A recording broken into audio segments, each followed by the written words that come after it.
नमस्कार, KP news के Karnataka bulletin में आपका स्वागत है। मैं अश्विनी आपके साथ। आइए एक नजर डालते हैं अब तक के मुख्य समाचारों पर। युवा नेता मोहम्मद फेरोज खान कांग्रेस में शामिल।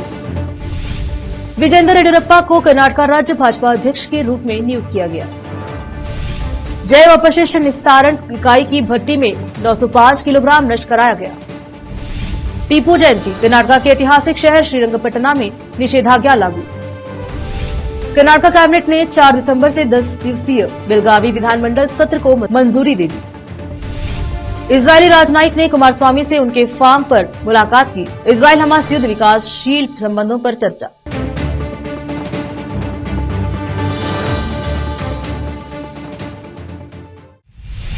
समाचारों का सिलसिला शुरू करते हुए देखते हैं समाचार विस्तार से। पहले समाचार स्थानीय।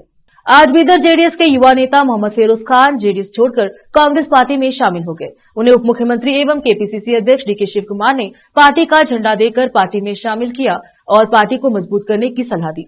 इस अवसर पर बीदर दक्षिण निर्वाचन क्षेत्र के पूर्व विधायक अशोक खेनी, कांग्रेस नेता डॉक्टर मोहम्मद अयास खान, विजय कुमार बिजापुरे, हनुमंत बिरादर कापलापुरे उपस्थित रहे। विशेष संवाददाता की रिपोर्ट। भाजपा ने कर्नाटका राज्य भाजपा इकाई के मुद्दे से सस्पेंस को खत्म करते हुए राज्य भाजपा अध्यक्ष के तौर पर विजेंद्र येडियुरप्पा को नियुक्त किया है।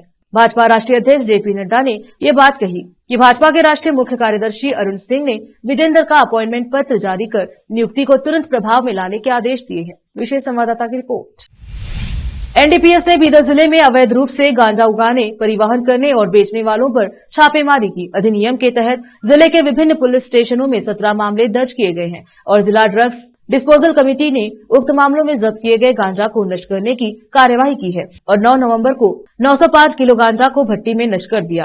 बीदर जिले के धनुर गांव में इन्वेरो बायोटेक जैविक अपशिष्ट इकाई में यह कार्यवाही की गई। इस अवसर पर जिलाधिकारी Govind Reddy, SP Channabasavanna SL, additional SP TSP Bidar, doctor Maqsood Chanda सहित अन्य अधिकारी व कर्मी उपस्थित रहे। विशेष संवाददाता की रिपोर्ट। रोकते हैं समाचारों का सिलसिला, लेते हैं छोटा सा ब्रेक।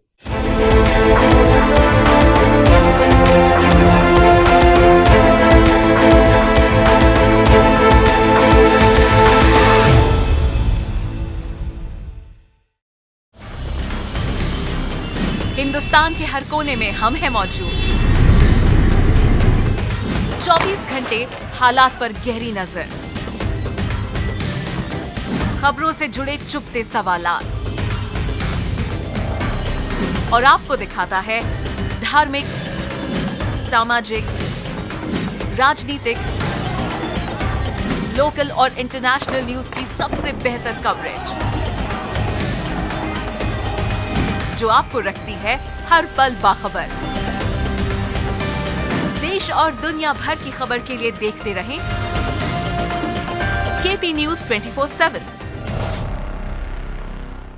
नूर एजुकेशन ट्रस्ट बीदर की ओर से चलाए जाने वाला Noor MEd and BEd college Bidar, recognised by NCTE Delhi and affiliated to Gulbarga University, Gulbarga.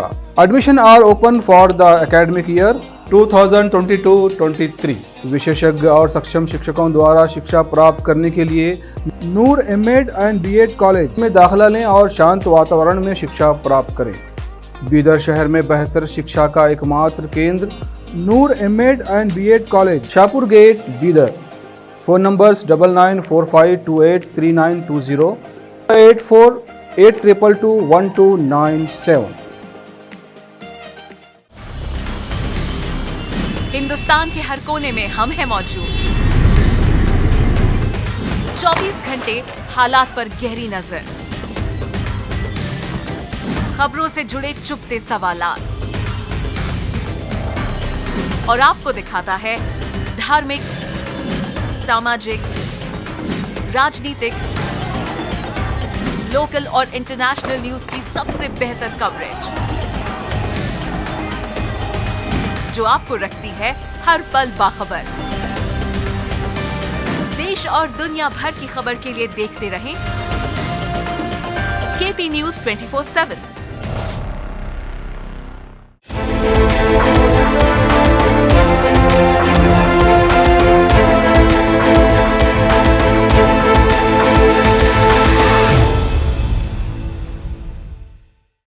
Break के बाद स्वागत है आपका। देखते हैं समाचार।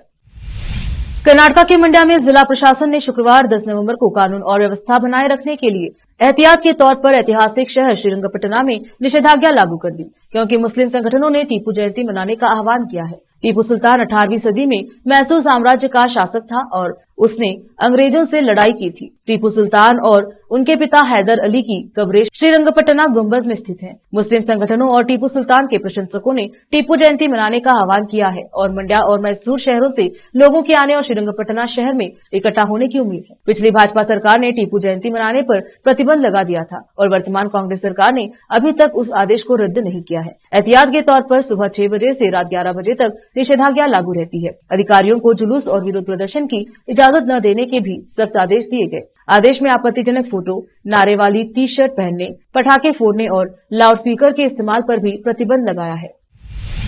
कर्नाटक के कानून और संसदीय कार्य मंत्री एच के पाटिल ने कैबिनेट के बाद संवाददाताओं से कहा, राज्य विधानमंडल का सत्र 4 दिसंबर से बेलगावी में होगा। पिछली कैबिनेट बैठक में मुख्यमंत्री सिद्धरामैया को निर्णय लेने का जिम्मा सौंपा गया था। यह 10 दिवसीय सत्र होगा। कैबिनेट ने 26 नवंबर को भारतीय संविधान पर एक राष्ट्रीय स्तरीय सम्मेलन आयोजित करने का भी निर्णय लिया।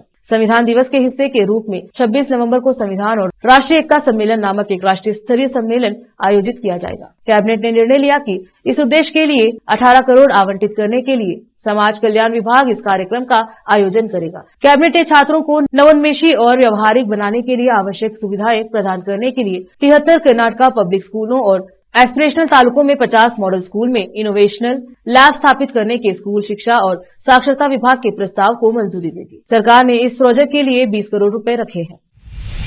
दक्षिण भारत में इजरायल के महावाणिज्य दूतावास टैमी बेन हेम ने कर्नाटक के पूर्व मुख्यमंत्री एच डी कुमारस्वामी से मुलाकात की और इजरायल और कर्नाटक के बीच संबंधों को विकसित करने पर जोर दिया। कुमारस्वामी के बिरादी फार्म पहुंचे हेम ने कहा कि तेल अवीव कृषि विज्ञान, प्रौद्योगिकी, नवाचार, प्रौद्योगिकी विनिमय और सांस्कृतिक संबंधों सहित कई अन्य क्षेत्रों में कर्नाटक के साथ काम करने का इच्छुक हो। हैम ने कहा कि कर्नाटक और इजरायल संबंधों को विकसित करने में प्रगति हुई है और उन्होंने इनका सहयोग मांगा। वक्त एक और छोटे से ब्रेक का, जल्द लौटेंगे ब्रेक के बाद।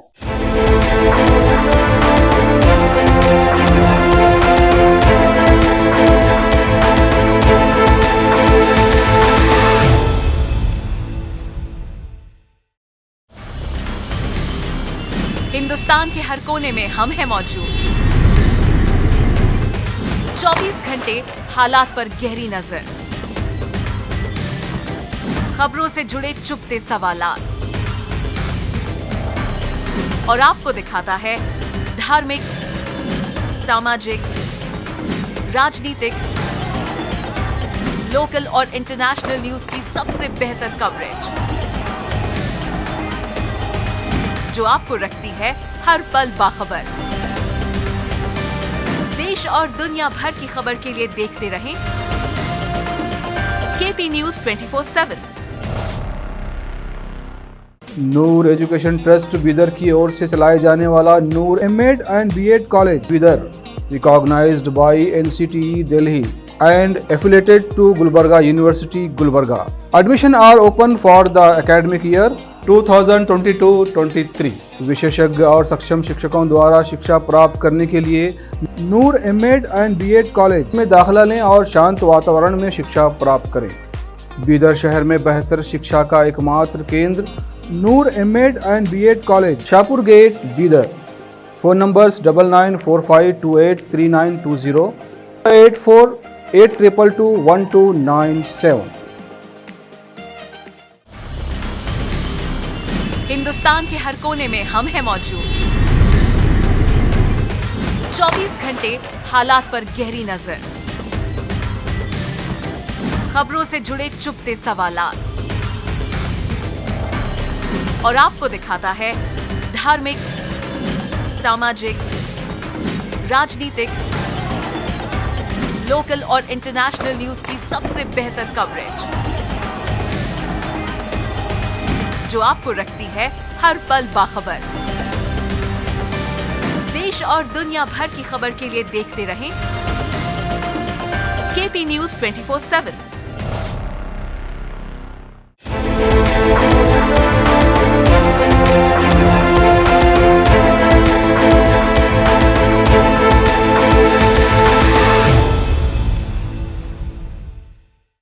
ब्रेक के बाद स्वागत है आपका, देखते हैं समाचार।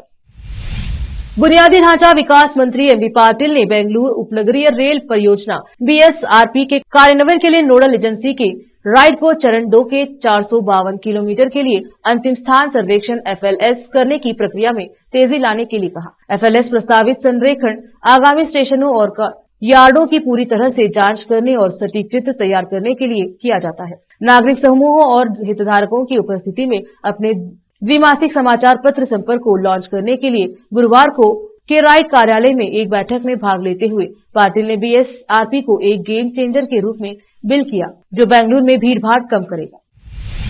कर्नाटक के सूचना प्रौद्योगिकी और जैव प्रौद्योगिकी मंत्री प्रियांक खरगे ने आरोप लगाया कि पिछली भाजपा सरकार के दौरान कर्नाटक राज्य इलेक्ट्रॉनिक्स विकास निगम लिमिटेड कोनेक्स में करीब 500 करोड़ रुपए की वित्तीय अनियमितताएं हैं। आईटीबीटी मंत्री ने दावा किया कि तत्कालीन भाजपा सरकार ने केवल 40% कमीशन नहीं लिया था, जैसा कि उनकी पार्टी ने विधानसभा चुनाव के दौरान दावा किया था, बल्कि 400% से अधिक का कमीशन वसूला था। उन्होंने यह भी कहा कि कांग्रेस के सत्ता में आने के बाद जब से उन्होंने मंत्री का पद संभाला है, कोनेक्स में एक भी आदेश पारित नहीं किया गया और न ही एजेंसी के माध्यम से कोई खरीद हुई। ऑडिट रिपोर्ट में 500 करोड़ के करीब वित्तीय अनियमितताएं दिखाई गई हैं, जो 2019 में 2023 तक हुई हैं। पिछली भाजपा सरकार महज 40% कमीशन सरकार नहीं थी, बल्कि यह 400% कमीशन तक पहुंच गई थी। खरगे ने एक संवाददाता सम्मेलन में कहा कि मैं नहीं बल्कि ऑडिट रिपोर्ट कह रही है।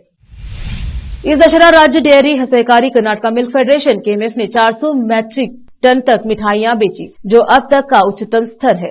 राज्य के भव्य उत्सव के 15 दिनों के दौरान केएमएफ ने पहले की तुलना में अधिक मिठाइयां बेची। यह ध्यान दिया जाना चाहिए कि प्रत्येक वर्ष डेयरी सहकारी संस्था 180 मैट्रिक टन से 200 मैट्रिक टन के बीच बिक्री करती है, जिसमें मैसूर पाक मुख्य आकर्षणों में से एक है और पूरे त्योहारों के दौरान इसकी मांग रहती है। अब दीपावली नजदीक आने के साथ फेडरेशन अधिक मिठाइयां बेचने की तैयारी कर रहा है।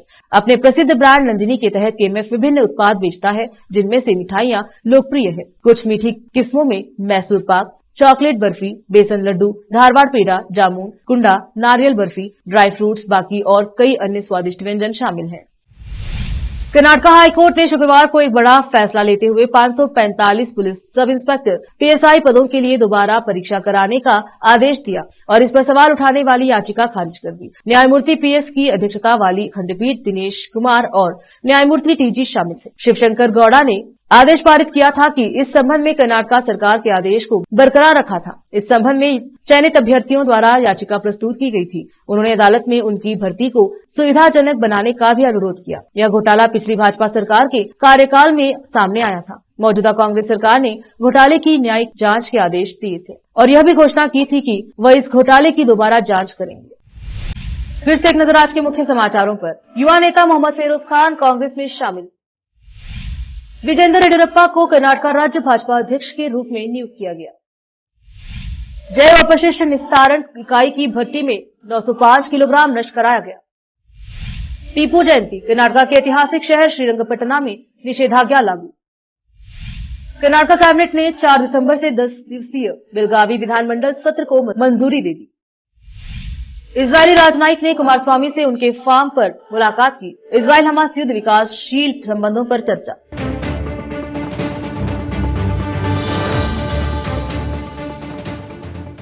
केपी न्यूज के कर्नाटक बुलेटिन में आज इतना ही। देखते रहिए केपी न्यूज 24/7।